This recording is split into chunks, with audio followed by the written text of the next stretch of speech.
Rediscovering each other. Kimberly and Spencer were a married couple who viewed porn individually and together, and they didn't see anything wrong with this.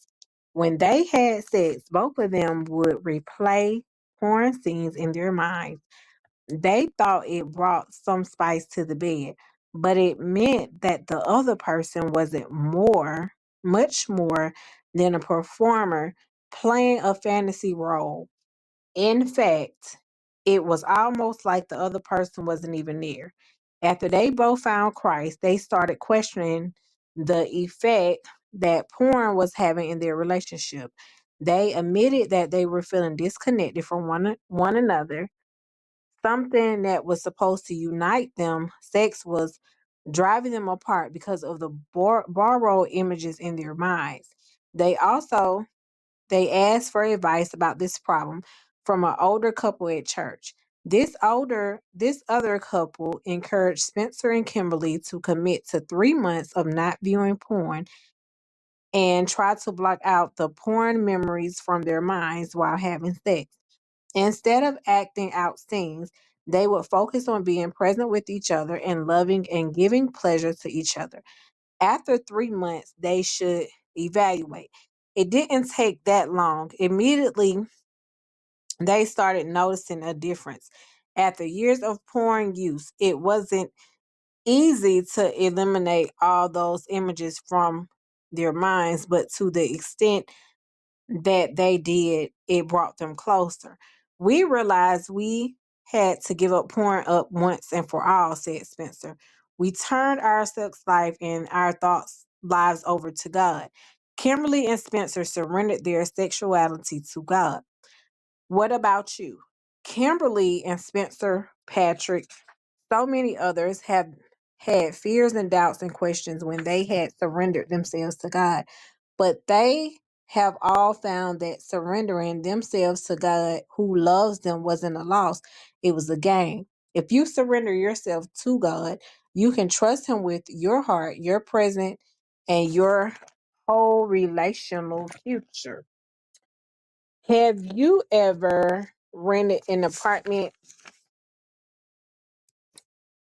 The key to having a good rental experience is having a good landlord. If something breaks down, like the plumbing starts to leak, you're not responsible because you don't own it. You call the landlord. And this person comes over or sends someone to take care of the drip under your sink. First Corinthians 6:19 tells us that we are not our own. Our bodies are the temple of the Holy Ghost. That means we're not the owners, but many times we live our lives like we do our own selves, especially in the area of sex. In your sexual life, if you're not surrendered to God, surrendered to God, and then He has in parentheses the landlord, there's not a lot of hope when you have problems and issues and urges you can't control. Your own wisdom and willpower only goes so far. And if your sexual more moral sorry, IMMORALITY. Well, I don't know why I'm having problems with that word, but hey, I'm being honest. All right, on to the next. Has grown has grown so strong that you're actually under the control of sex. You're its slave. Then you're doomed. If you've been fighting against a sexual habit or addiction in your own power and you're losing, then you know exactly what I mean. It's hopeless without a surrendering of ownership. But if you're surrendered to God and He owns you, then He can come in and manage the problem.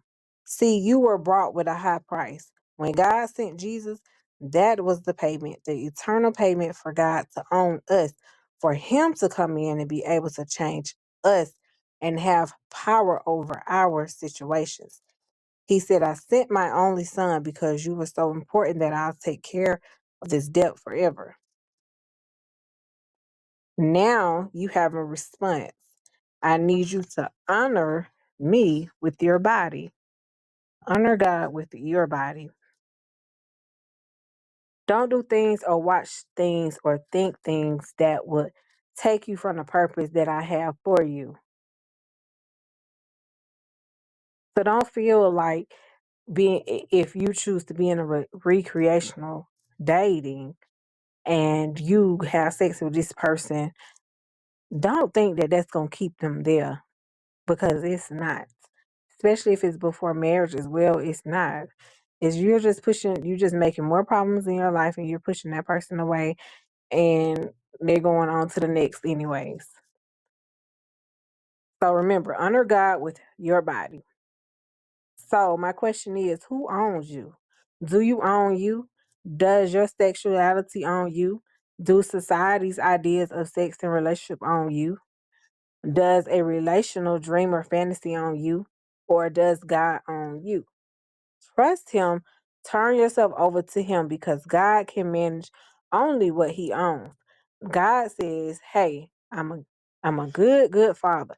If you give me back what I gave you, I promise you I'll bring management to what I own."